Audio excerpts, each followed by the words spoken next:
So we have already seen category number 1 and 2.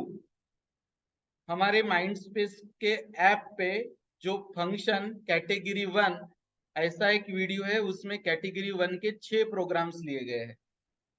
और एक video हमारे माइंडस्पेस के ऐप पे है फंक्शन कैटेगरी 2, उसमें कैटेगरी 2 के 3 प्रोग्राम लिए गए हैं और 3 आपको होमवर्क दिए गए थे।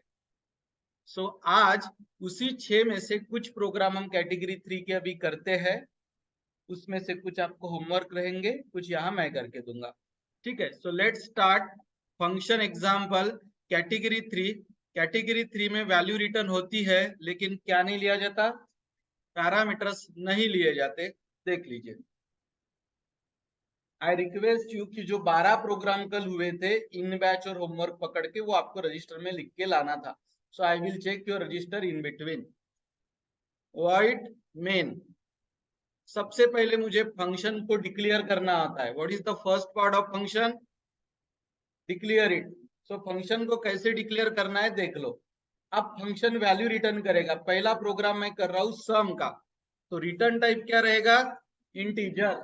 अभी तक क्या रहता था, जब वैल्यू रिटर्न करना है तो फिर इंटीजर टाइप की वैल्यू रिटर्न होगी तो इंटीजर, फ्लोट टाइप का आंसर आने वाला है तो फ्लोट, लॉन्ग इंटीजर टाइप का आंसर आने वाला है तो long integer, and so on. हमारा आंसर कौन से टाइप का आने वाला है? इंटीजर। फंक्शन का नाम ले रहा हूं सम, और पैरामीटर नहीं लेना है तो bracket will be empty semicolon. Now I will try to explain you. ये जो मैंने बोला है ना रिटर्न वैल्यू, ये रिटर्न वैल्यू यानी है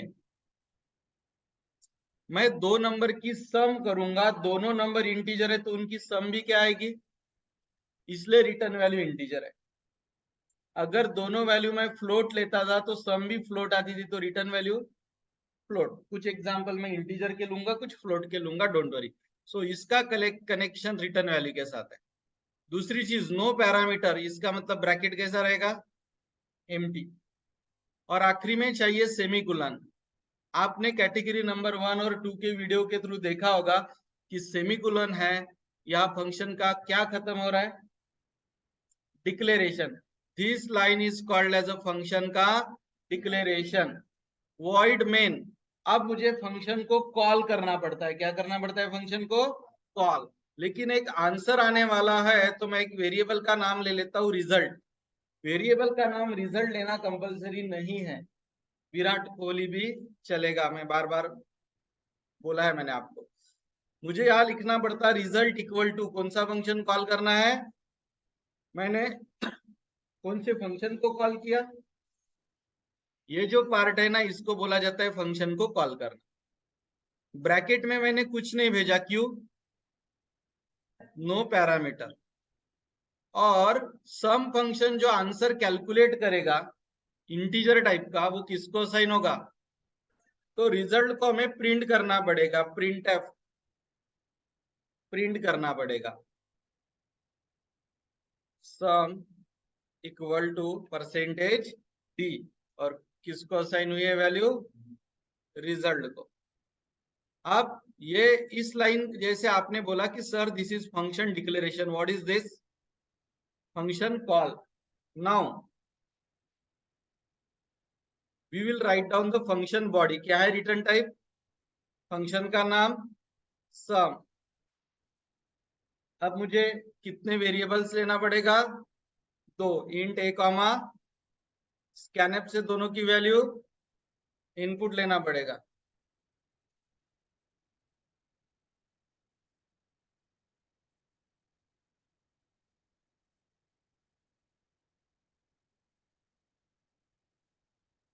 कौन से दो? एड्रेस ए, एड्रेस बी, और दोनों की सम को रिटर्न करना पड़ेगा। RETURN, return. क्या रिटर्न करेंगे? ए प्लस बी। ये रिटर्न होगी किसको साइन होगा? रिजल्ट। अब मैं पहले ये प्रोग्राम रन करता हूँ, फिर एक्सप्लेन करता हूँ, फिर आप लिखेंगे। इनपुट टू नंबर्स, एक लेता हूं 10 यानी ए, 20 यानी b. What is answer? Sum equal to 30। So answer तो आ रहा है, कैसा आ रहा है मैं बताता हूं। कौन से टाइप की वैल्यू हमारा फंक्शन रिटर्न करने वाला है, और रिटर्न नहीं करना रहा तो क्या लिखता था मैं, वॉइड। फंक्शन का नाम क्या डिसाइड हुआ है, ब्रैकेट एम्प्टी है का मतलब क्या है, नो पैरामीटर। फंक्शन का नाम है वॉइड मेन। कौन सा वेरिएबल डिक्लेयर की, अच्छा, ये प्रोग्राम की पहली लाइन कौन सी रन होती, वॉइड मेन। दूसरी लाइन कौन सी रन हो रही, मैं सीक्वेंस बता रहा हूं, लाइन रन होने का सीक्वेंस बड़ा इंपॉर्टेंट है। तीसरी लाइन ये रन हो रही है, कौन सा फंक्शन कॉल हुआ, कुछ पैरामीटर भेजे क्या आपने, नहीं। चौथी लाइन वेरी इंपॉर्टेंट, चौथी लाइन प्रिंटफ रन नहीं हो रही है, चौथी लाइन ये रन हो रही है। फंक्शन कॉल हुआ है ना, फंक्शन कॉल हुआ है तो कर्सर यहां आएगा, this is fourth line. Fifth line में कौन डिक्लेयर हुआ, ये छठी लाइन। सातवें लाइन में क्या हुआ, इनपुट। आठवें लाइन में ए बी को प्रिंट किया गया कि रिटर्न किया गया, रिटर्न होके वो किसको असाइन हुआ, नौवीं लाइन में रिजल्ट क्या होगा, प्रिंट। और 10वीं लाइन पे प्रोग्राम बंद। ये लाइन नंबर ध्यान कर रखे। लाइन नंबर 1 कौन है, वॉइड मेन, ध्यान दीजिए आप। Line number 1 void main, which variable is declare, result. Line number 2 कौन से फंक्शन को कॉल किया गया, ब्रैकेट क्यू एम्प्टी है, no parameter. Line number 3 function को कॉल किया तो आप फंक्शन के बॉडी पे आओगे, 3 के बाद ये लाइन नंबर 4। लाइन नंबर 5 में दो वेरिएबल डिक्लेयर है, लाइन नंबर 6 7 में इनपुट लिया गया है, 8 में ए प्लस बी की वैल्यू प्रिंट की गई कि रिटर्न की गई। प्रिंट और रिटर्न में क्या डिफरेंस होता है, एक फनी एग्जांपल देके समझाता हूं मैं, ठीक है। फॉर एग्जांपल, आपके घर पे एक स्वीट डिश बनाई है और आपने वो खा ली, खुद के लिए बनाई, ये हो गया प्रिंट करना। ये फंक्शन यानी आपका घर, आपके घर में एक स्वीट डिश आपने बनाई थी, ओके, आपके खुद के लिए बनाई थी और आपने वो खा ली, दिस इज कॉल्ड, आप वैल्यू रिटर्न नहीं कर रहे हो, आप अपने बॉडी में उसको प्रिंट कर रहे हो। दूसरी चीज, ठीक है, आपने कोई स्वीट डिश बनाई आपके घर पे, अपने लिए नहीं बनाई थी, बाहर बाजू वाले का पॉट अपने यहाँ पे था, उसको वापस करना था। तो इंडियन कल्चर में हम थाली वापस नहीं करते, राइट। तो आपने कुछ स्वीट बनाया, उसमें दिया और उनको वापस कर दिया। सो आपके लिए बनाई थी कि बाहर रिटर्न, बाहर भेजने के लिए बनाई थी, बस। यहाँ ए प्लस बी का जो आंसर आ रहा है वो खुद के लिए आ रहा है कि बाहर भेजने के लिए आ रहा है, बाहर किसको भेज रहे हैं हम, मेन फंक्शन को। और वो बाहर जाने के बाद किसको साइन होने वाला है, रिजल्ट, और रिजल्ट को प्रिंट करेंगे।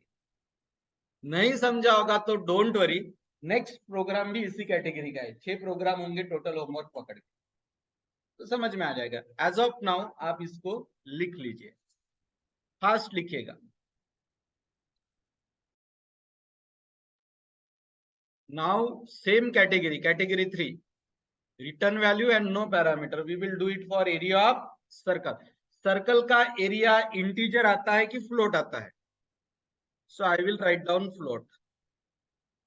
Function name you can decide, I will take it c area, आपको दूसरा कुछ लेना है तो दूसरा नहीं। सर्कल है तो सी लगाना ही चाहिए, एरिया है तो एरिया ही लिखना चाहिए, ऐसा नहीं है। फंक्शन लिखा या फ्यूजन तो भी चलेगा, फन। सो कौन से टाइप की वैल्यू रिटर्न हो रही है, और पैरामीटर्स नहीं लेना है इसलिए bracket, this line is called as a function का डिक्लेरेशन।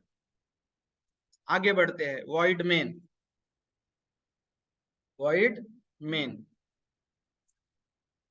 अब रिजल्ट भी कौन से डेटा टाइप में आएगा, फ्लोट। वेरिएबल का नाम आप बदल सकते, या मैं एक काम करता हूँ, वेरिएबल का नाम करता हूँ सी ए, सर्कल एरिया। तो रिजल्ट की जगह क्या लिखू यहाँ पे, और फंक्शन का नाम अभी सम नहीं है, क्या है, यहाँ पे भी मैसेज बदल देता हूँ, क्या लिखता हूँ, circle,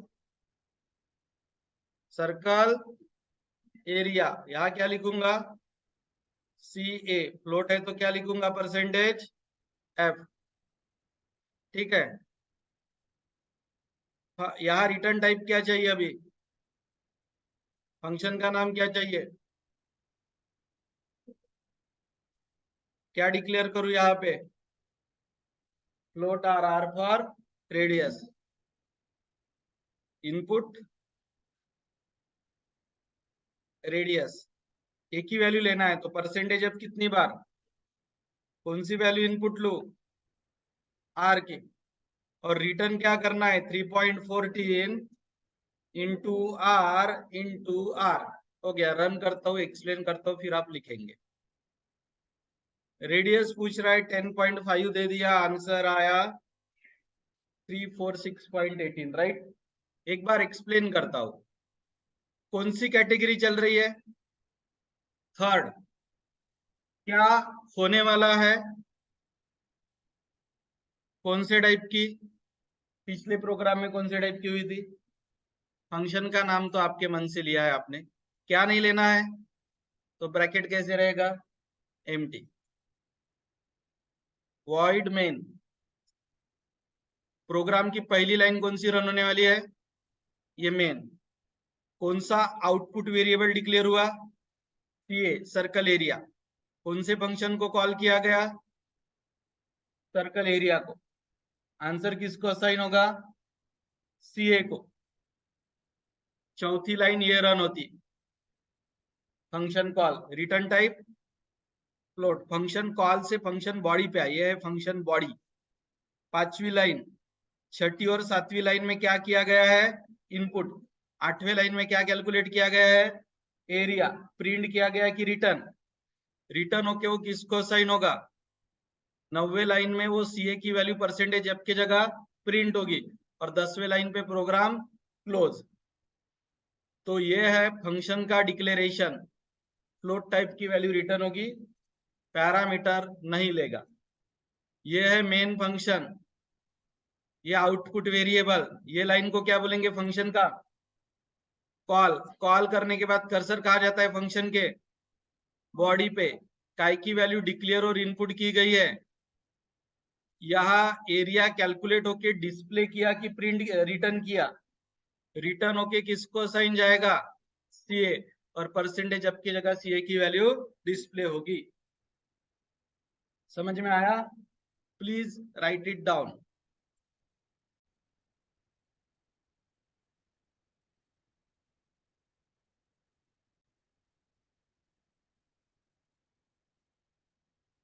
Okay, one more program to the same category, category number 3.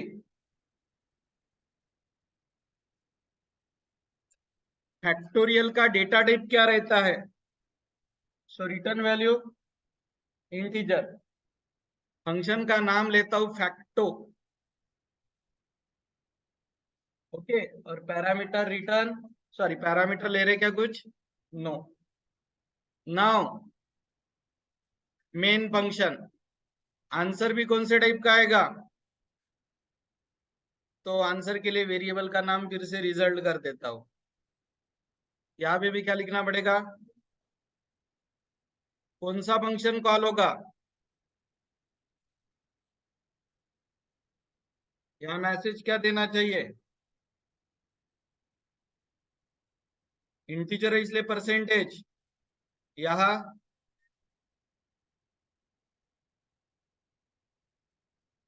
Return type, function का नाम फैक्टो।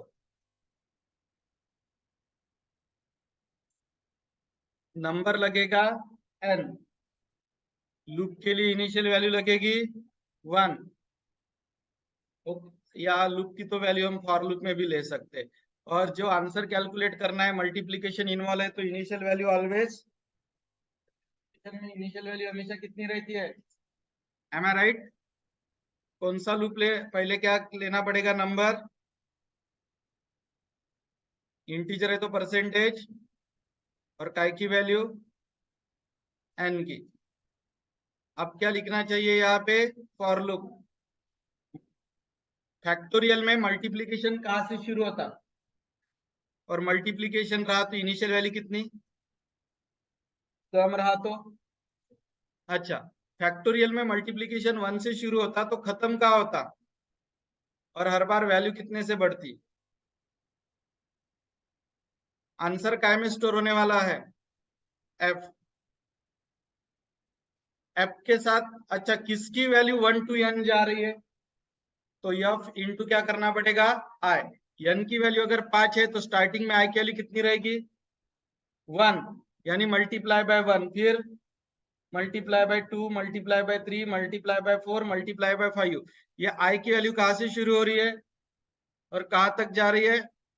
n तक, यानी 5 तक, अगर मैंने 5 दी होगी तो। और कौन से वेरिएबल को रिटर्न करोगे आप? एफ को। रन करता हूं, एक बार एक्सप्लेन करता हूं, फिर लिखिएगा। इनपुट नंबर, नंबर देता हूं 7, 7 का फैक्टोरियल आ गया 5040। वेट, एक्सप्लेन करने दीजिए, ठीक है। ये क्या है? फंक्शन का डिक्लेरेशन। कौन से टाइप की वैल्यू रिटर्न होगी? फंक्शन का नाम, फैक्टो, पैरामीटर नहीं ले रहा इसलिए ब्रैकेट एम्प्टी। प्रोग्राम की पहली लाइन क्या रन होती? Void main. आंसर कौन से वेरिएबल को असाइन होगा? फंक्शन की रिटर्न वैल्यू इंटीजर है तो रिजल्ट भी इंटीजर चाहिए। इस लाइन को क्या बोलोगे आप? फंक्शन का कॉल। ब्रैकेट एम्प्टी क्यों है? No parameter. आंसर रिटर्न होके किसको असाइन होगा? जब फंक्शन कॉल करते हैं तब हमें कहा जाना चाहिए फंक्शन के बॉडी पे, ये प्रिंटफ में नहीं, डायरेक्ट बॉडी पे, ये फैक्टो पे। n यानी नंबर लूप के लिए, और जिसमें आंसर स्टोर होगा वो कौन है? एफ। एफ की इनिशियल वैल्यू कितनी है? 1, क्योंकि मल्टीप्लीकेशन में इनिशियल वैल्यू हमेशा 1 चाहिए। मैं कौन से नंबर का फैक्टोरियल निकालना चाहता था अभी थोड़ी देर पहले? 7, 7 दिया था ना। तो लूप कहां से शुरू होगा? मल्टीप्लीकेशन। n यानी कितने पे बंद होगा? हर बार कितने से बढ़ेगा? तो i की वैल्यू 1 रहेगी तो मल्टीप्लाई बाय 1, बढ़ने के बाद 2 होगी तो multiply by 2, multiply by 3, multiply by 4, dash dash multiply by 7। Answer किसको असाइन है? लूप के बाहर आइए और एफ की वैल्यू रिटर्न करिए। ये एफ की वैल्यू रिटर्न होके किसको असाइन होगी? रिजल्ट को। परसेंटेज डी के जगह रिजल्ट की वैल्यू डिस्प्ले कर दीजिए, like this. Okay, so please write down.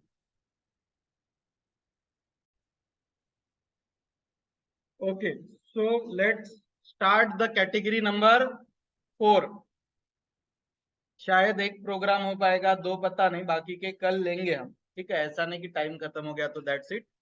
So let's start for our session 4, that is category number 4. So category number 4,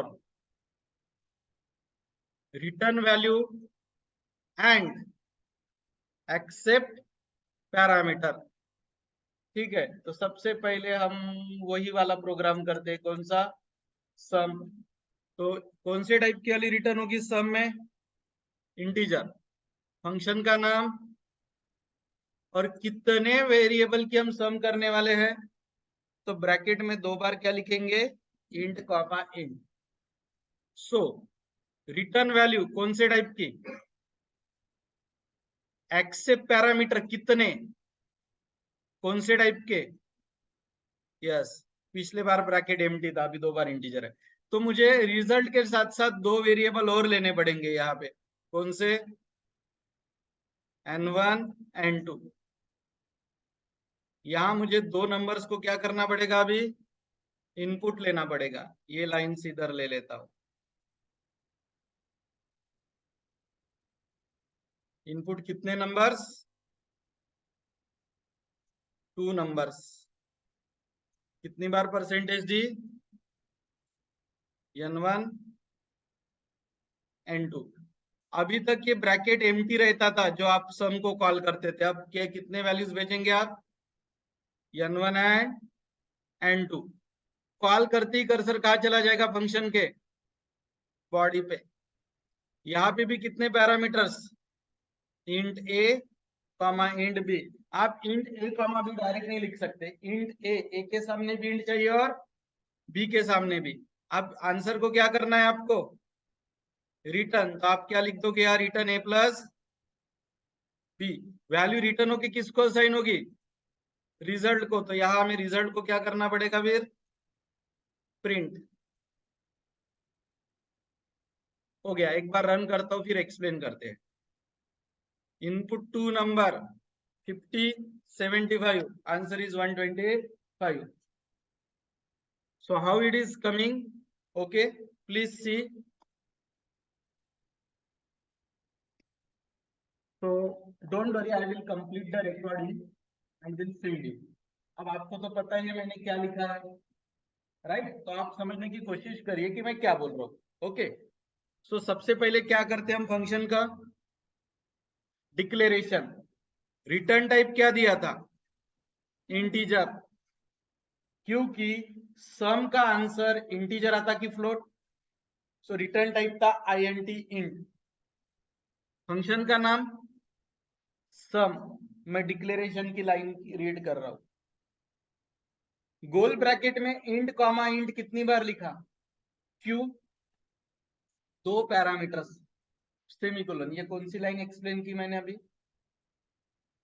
declaration, return type integer, function का नाम सम, गोल bracket में int comma int, semicolon, declaration खत्म। Declaration के नीचे कौन सा function रहता है? मेन। मेन में मैंने 3 वेरिएबल डिक्लेयर किए, कितने? 3, n1 n2 रिजल्ट। उसमें से स्कैनएप से इनपुट किन दोनों का लूं? मैं मेन की ही बात कर रहा हूं। अब मैंने फंक्शन को कॉल किया, कौन से? सम। ब्रैकेट में कितने पैरामीटर्स भेजे होंगे? n1 comma n2। अभी तक कैटेगरी नंबर 3 में ब्रैकेट क्या रहता था? एम्प्टी। अब ब्रैकेट एम्प्टी नहीं है, ब्रैकेट में 2 पैरामीटर्स है, कौन? n1 और n2। जो आंसर होगा रिटर्न हो किसको असाइन होगा? रिजल्ट को। और परसेंटेज डी की जगह आप क्या करेंगे? रिजल्ट को प्रिंट करेंगे। आप जाइए अभी इधर नीचे सम में, फंक्शन की बॉडी लिखी जाएगी नीचे। जब बॉडी लिखी जाएगी तब रिटर्न टाइप क्या लिखा जाएगा? इंट, फंक्शन का नाम सम, और गोल ब्रैकेट जो अभी तक एम्प्टी रहता था वहां लिखा जाएगा इंट ए कॉमा इंट बी। सिर्फ आप इंट ए कॉमा बी नहीं लिख सकते, दोनों जगह पे इंट इंट लिखना ही पड़ेगा। अब ए प्लस बी की वैल्यू रिटर्न हो रही, रिटर्न होके किसको असाइन होगी? और रिजल्ट को हम प्रिंट कर देंगे। कैटेगरी नंबर 4 को हम डिटेल में कल लेंगे, considering the electricity issue. Meanwhile समझने के लिए आप ये रिकॉर्डिंग देख लीजिएगा। Category number 4 will be revise and take in all 3 programs tomorrow once again. Thank you.